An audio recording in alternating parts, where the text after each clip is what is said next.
है, जो था, जो जल्द आने वाला है, उसके अल्फ़ा अमीगा और अव्वल और आखिर नाम में, और जिसका नाम लेने से बीमार चंगे हो जाते हैं, जिसके नाम में इतनी कुदरत, इतनी शफा है, जो कादिर मुतलिक है, उसके पवित्र नाम में आप सबको मेरी और मेरी टीम की तरफ से सलाम। और मुझे आज जिस टॉपिक पर और वो कलाम जो खुदावंद ने मुझे आज आप सबों के लिए मुहैया किया, जिसके बारे में खुदावंद का पाक रूह मुझे बोल रहा था कि आज का कलाम, ये कलाम जो दूसरों को तब्दील करेगा, वो कलाम है ईमान। ईमान अगर हम देखते हैं खुदावंद के कलाम में, तो खुदावंद हमारे अंदर, हमारे दिल में ईमान के पहाड़ नहीं, ईमान की दरिया नहीं, बहुत बड़ा लेवल नहीं ईमान का, बल्कि खुदावंद चाहता है हमारे जिस्म में, हमारे अंदर, हमारे दिलों में, हमारे दिमागों में सिर्फ ईमान का, सिर्फ एक दाना, एक राई के दाने के बराबर ईमान हो। खुदावंद ये चाहता है कि जब ये हमारे अंदर होगा, तो खुदावंद कहते हैं कि अगर तेरे अंदर राई के दाने के बराबर भी ईमान होगा, तवक्कल होगा, तो तू अगर पहाड़ों को, दरख्तों को, चट्टानों को कहेगा तो वो हट जाएंगे अपनी जगह से। इसी तरह अजीजों, अगर ये कलाम हमारे अंदर है, हमारे दिलों में है, तो ये कलाम हमें तब्दील कर देगा। अगर हमारे दिल में ईमान है, हमें पता है कि ईमान है क्या। कलाम में लिखा हुआ है इब्रानियों में, ईमान उम्मीद की हुई चीज़ों का इतबार और अनदेखी चीज़ों का सबूत है, कि वो चीज़ें कि जो हमने देखी नहीं, बल्कि खुदावंद हमें कहता है, वो बाप हमें कहता है कि ये चीज़ होगी। कि खुदावंद कहते हैं कि तू अपनी मुश्किल में, अपनी टेंशन में, अपने तमाम दुखों तकलीफों में डर मत, घबराना, बल्कि मुझ पर ईमान रख, क्योंकि मैं सब कुछ करने की कुदरत रखता हूँ, क्योंकि वो खुदावंद खुदा कादिर मुतलिक है। कलाम में जमीन और आसमान टल जाएंगे, लेकिन मेरे मुंह की बातें हरगिज ना टलेंगी।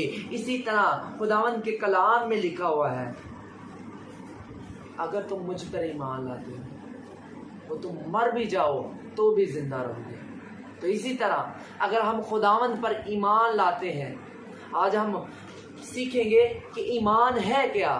कलाम में लिखा हुआ है कि ईमान उम्मीद की हुई चीज़ों का इतबार और अनदेखी चीज़ों का सबूत है, कि वो बातें जो हमने नहीं देखी, कि वो चीज़ें जो हमने नहीं सुनी, लेकिन खुदावंद हमसे कह रहा है, लेकिन वो चीज़ें हम ज़ाहरी तौर पर हम नहीं देख रहे, लेकिन खुदावंद हमारे जहन में, हमारे दिल में वो बात कह रहे हैं कि ये चीज़ है, कि ये चीज़ तुझे ख़त्म नहीं करेगी, ये टेंशन तुझे ख़त्म नहीं करेगी, बल्कि तू डर मत, मैं तेरे साथ हूँ।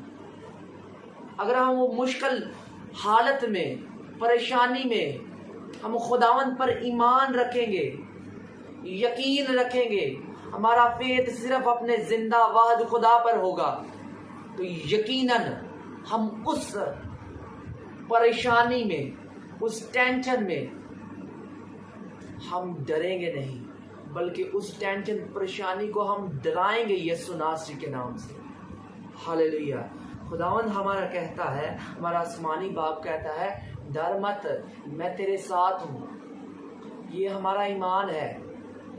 खुदावंद हमारे साथ हर वक्त मौजूद है, उसकी प्रेजेंस, उसकी हजूरी हर वक्त हमारे साथ मौजूद होती है।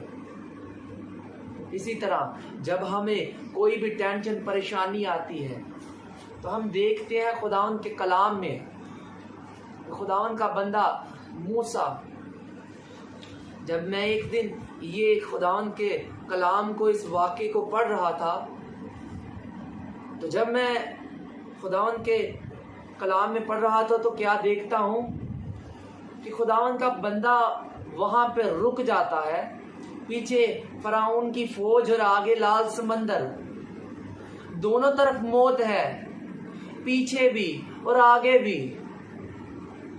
तो मैं देखता हूँ कि खुदावंद का बंदा वो परेशान नहीं हुआ, वो टेंशन में नहीं आया, बल्कि उसका ईमान और यकीन था अपने खुदावंद पर। और वो कहता है खुदावंद आगे क्या करूं? तो खुदावंद कहते हैं कि अपना आसा अपनी लाठी इस पानी पर मार और ये 2 टुकड़े हो जाएगा। कि मतलब उसे अपनी टेंशन में भी अपने खुदावंद पर भरोसा था, यकीन था कि मेरा खुदावंद जो मुझे उस दरिया में से, मुश्किल में से खुदावंद ने अपनी कौम को निकाला। हालांकि वो लोग डर चुके थे, वो डर रहे थे, वो कह रहे थे कि अगर तूने मारना था तो हमें वहां में ही मरने देता। अभी तो दोनों तरफ ही मौत नजर आ रही है, तो क्यों हमें तूने मौत में लेके आया? तो खुदावंद के कलाम में लिखा हुआ है जब खुदा के बंदा ने उस आसा को पानी पर मारा तो वो पानी, वो लाल समंदर 2 टुकड़े हो गया। तो जब मैं देख रहा था, इस वाक़े को पढ़ रहा था, तो मैंने बात की खुदावंद से और खुदावंद से पूछ रहा था, ऐ बाप आसमानी, कि आप चाहते तो आप इन लोगों को पानी पर भी चला सकते थे, क्योंकि आप कुदरत रखते हैं, क्योंकि आप सब कुछ करने की कुदरत रखते हैं। तो है बाप खुदावंद, ये आपने क्यों किया?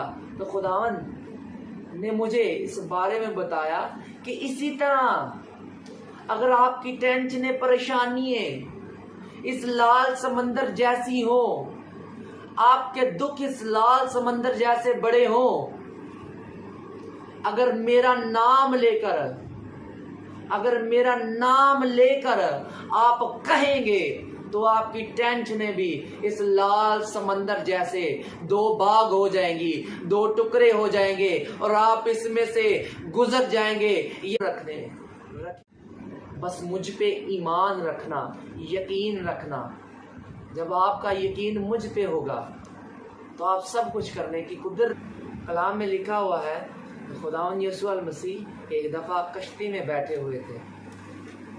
कश्ती में वो एक साइड पर सोए हुए थे। और ऐसा होता है कि वहां पे तूफान आ जाता है, उस समंदर में तूफान आ जाता है, लहरें, तूफान बहुत ज्यादा आ जाता है, इतना ज्यादा कि वो शागिर्द वो कांपने लग जाते हैं, वो परेशान होने लग जाते हैं। तो कलाम में लिखा हुआ है कि वो खुदावंद यीशु मसीह को उठाते हैं और कहते हैं, ए रब्बी, ए उस्ताद, उठ जा, हम मरे जाते हैं। तो कलाम में लिखा हुआ है कि खुदावंद जब उठते हैं उसी दम हमारे जिंदा खुदा उठकर हुक्म देते हैं उस तूफान को कि थम जा, तो वो थम जाते हैं। तो खुदावंद शागिर्दों से कहते हैं कि ए कम इत्कादो, डरते क्यों हो? तो जब खुदावंद ने डांटते हैं उस तूफान को, उस पानी को डांटते हैं, तो वो थम जाता है, साकन हो जाता है। तो वो तअज्जुब करते हैं कि ये कौन है कि जिसका पानी और हवाएं और सब कुछ हुक्म मानते हैं। वो हैरान हो जाते हैं। इसी तरह अजीजों, मैं आप सबको कहूंगा कि जिस कश्ती में हमारा खुदावंद मौजूद होता है, जिस जगह, जिस जिंदगी में, जिस लाइफ में हमारा खुदावंद मौजूद होता है, उसमें तूफान आते हैं, उसमें टेंशनें आती हैं, उसमें अंधेरियां आती हैं, उसमें तकलीफें आती हैं, उसमें दुख आता है। लेकिन जब वो खुदावंद हुक्म देता है जिस पर हमारा ईमान है, तो वो तूफान थम जाते हैं, वो तूफान खत्म हो जाते हैं। वो तब ही ख़त्म होते हैं जब हमारा यकीन, तवक्कल, हमारा ईमान अपने ज़िंदा खुदावन पर होगा, क्योंकि वो हर वक़्त हर घड़ी हमारे संग संग मौजूद है और हमारे साथ रहे। खुदावंद आप सबको आज के कलाम के वसीला बड़ी बरकत दे।